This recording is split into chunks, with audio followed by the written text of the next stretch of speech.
유퀴즈에 실직을 한 친구 에피소드가 소개가 됐었거든요. 어려움을 어떻게 해결했냐면 직업을 만들었어요. 자동으로 손소독해주는 이 기계 때문에 실직을 했었는데 그 실직한 걸 기회 삼아서 기계를 관리하는 직업을 만들어서 곧바로 재취업에 성공하기도 했고, 제가 대통령이라서 세금 횡령을 한 적이 있어요. 아이들한테 세금의 소중함과 어떻게 쓰여야 되는지를 알려주고 싶어서. 아무리 선생님이고 대통령이라도 나라의 세금을 개인의 목적으로 쓰면 안 되는 거 아니냐.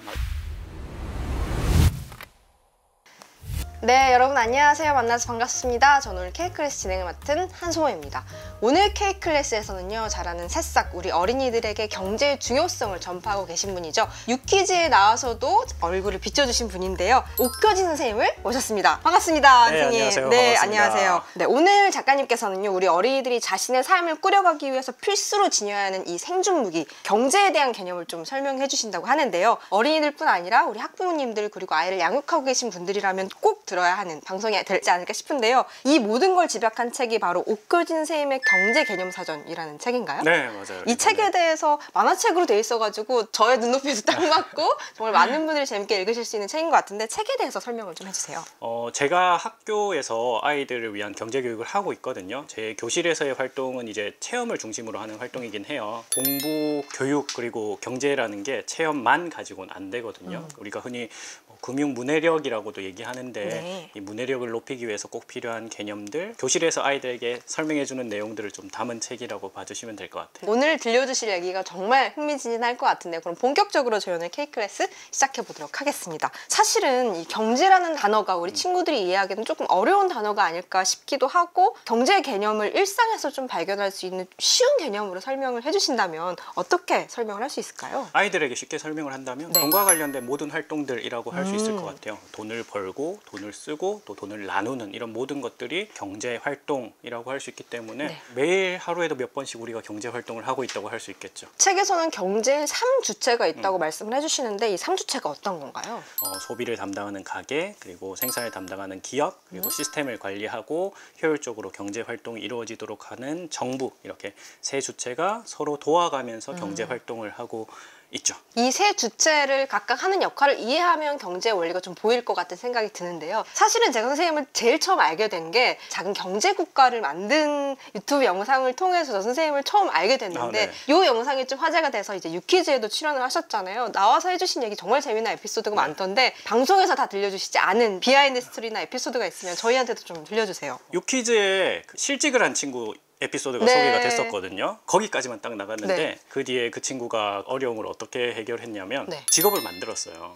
본인이? 본인이 이전엔 없던 직업을? 네, 맞아요. 그래서 그 친구가 이제 자동으로 손소독해주는 이 기계 때문에 실직을 했었는데, 그 실직한 걸 기회 삼아서 기계를 관리하는 직업을 만들어서 곧바로 재취업에 성공하기도 했고, 정부에서도 이 문제를 해결하기 위한 노력을 해서 고용보험법을 교실에서 만들었어요. 실직을 했을 때 이제 금전적으로 도움을 줄 수 있는 제도적 장치가 만들어진 거죠. 그런 문제 상황이 있을 때 이 경제 3주체가 모두 해결을 하기 위해서 가계의 노력도 있었고 정부의 노력도 있었고, 이런 모습이 또 인상적인 일이었고요. 제가 대통령이라서 세금 횡령을 한 적이 있어요. 아이들한테 세금의 소중함과 어떻게 쓰여야 되는지를 알려주고 싶어서. 의도적으로 하신 거군요. 의도적이죠. 의도적으로 과자를 사 먹고 아이들의 반응을 지켜봤더니 저한테 막 따지더라고요. 따져야죠. 내가 낸 귀한 세금이 과자를 사 먹는데 쓰이면 안 되잖아요. 맞아요. 딱 그거였어요. 이 우리가 낸 세금으로 왜 선생님의 간식을 사 먹느냐. 아무리 선생님이고 대통령이라도 나라의 세금을 개인의 목적으로 쓰면 안 되는 거 아니냐. 막 이런 말들을 하면서 세금에 대한 개념도 확실히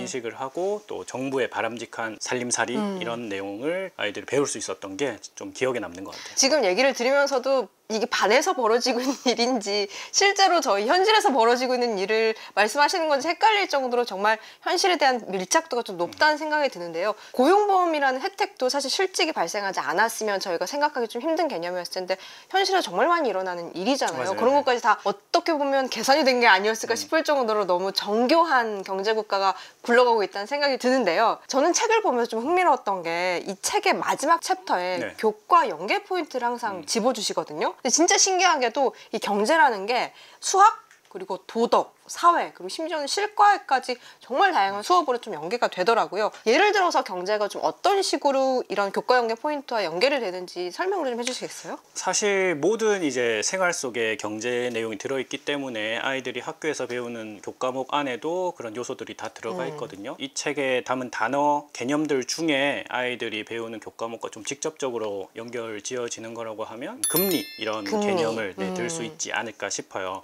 6학년 1학기에 이제 아이들이 백분율을 처음 배우거든요. 야, 거기서 이렇게 저희가 막히는 경우가 많거든요. 네, 맞아요. 거기서부터 좀 비율 개념을 어려워하는 네. 친구들이 있긴 한데 실생활에 꼭 필요한 개념이에요. 할인율뿐만 아니라 우리가 저축을 하거나 맞아요. 대출을 받을 때도 이 이자율이란 개념을 반드시 알고 있어야 하는데 개념에 대한 인식이 잘 없다 보면 이자를 많이 받는 건가? 제대로 받는 건가? 이런 생각을 못하는 경우가 많아요. 이제 수학 시간에 배우는 기준양분에 비교하는 양 곱하기 100, 이 백분율 구하는 내용이 들어있다고 볼 수 있을 것 같아요. 예를 들면 도덕 개념과는 좀 어떻게 연결이 될 수 있을까요? 도덕에서는 분배 개념을 제가 다뤄본 적이 있어요. 사업소득을 얻는 활동을 하고 모둠별로 이 사업소득을 어떻게 분배할까, 어떻게 분배하는 것이 공정할까. 네, 그래서 도덕의 공정에 대한 내용이 나오거든요. 이걸 또 경제적인 내용과 연결을 지어서 소득을 분배하는 것이 공정할까를 또 이야기 나눌 수 있는 기회가 생기더라고요.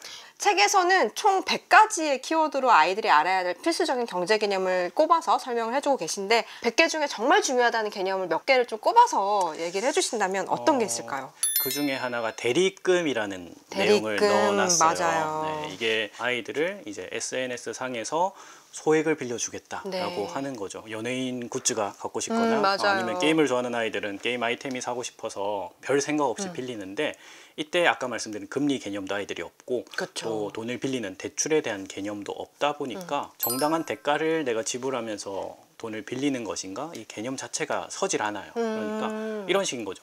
뭐 10,000원을 빌려주고 한 달 뒤에 1,000원을 갚아라.